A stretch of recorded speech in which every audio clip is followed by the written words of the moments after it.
Robbing Peter to pay Paul. That's what many South Africans are being forced to do. This is according to the latest 80/20 XDS credit stress report for the fourth quarter of 2022.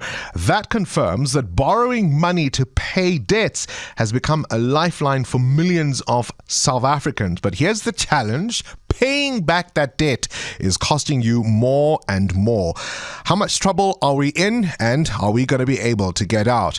Anneline van der Poel is the Debt Rescue COO and joins us this morning. Thank you so much for your time.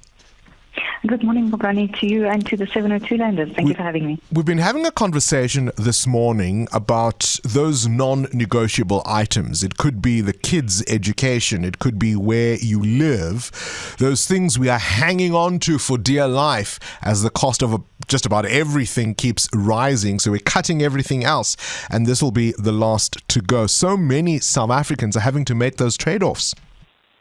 Indeed. I've been listening to the conversations you've been having this morning, and it really is the reality for a large percentage of South Africans. Having to go through the budget and see where can I cut, what is an essential in my budget every single month, because the pressure being felt at the moment from, between inflation increasing and, affecting the cost of our general goods and the interest rate hikes, which is making our debt cost significantly more. It's very, very difficult to balance the budget at the moment. For many people, buying or at least paying off a bond, what they were paying in November 2021 and what they're paying now, and especially, of course, as one might expect this week when yet possibly another rate hike is announced. I mean, it just keeps going up and up, Anneline. It does, indeed. And, the reality is most consumers have some form of credit.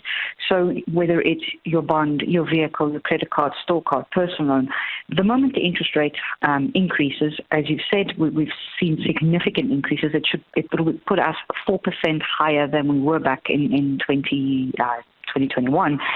That means not just your bond going up, it means all of your other debt goes up, increasingly as well. So the pressure is massive because not just, as I say, the cost of debt, but the cost of living has gone up. So it's really a very, very difficult balancing act at the moment. It's food, it's electricity, it's petrol, as you say, interest rates. And of course, more of us are borrowing just to get through, just to get by, just to manage. And that means we're caught, we're dragged in even deeper into the debt cycle. That's true, because what we are seeing, and we know one of our major banks released some statistics last year as well, confirming this, is they said that 4 days after the paycheck has landed, there's no money left in the bank account. And what that means is, after payday, after your main bills are paid, how are you making it to the next paycheck? This means buying food, maybe putting fuel in your car, or whatever your expenses are. Those are most likely being supplemented and paid for in the form of credit, whether it's a store card, whether it's your credit card, whether it's a payday loan. Consumers are having to incur debt right now to literally put food on the table. And for somebody who's listening to us, Anneline, who is in debt, who is struggling to keep their head above the water, it may be difficult, but it's doable. It is. I think more than ever, planning is probably the most important thing. In the past, we might have quite casually walked down the aisle in the grocery store and, added items to our basket or trolley. We really need to plan now. We need to be very careful in how we approach our budgets. We need to be realistic and first do a budget. But we really need to plan, what are we needing? Are we buying the best deal out there? Can I get it cheaper? Not just go into any store and just load up. And really looking at our budgets. It's that one thing we hate doing every month, but we have to really get a realistic view of what our expenses are, look for the opportunities to make the change. And if you've made all the changes, to seek help from a debt counselor to assist you, because realistically, many consumers have been for a long period making changes. And if you can't, you need help. But you have to start with yourself by planning. You really, really need to go back and do that preparation, look for opportunities, and take back some form of control where you still can.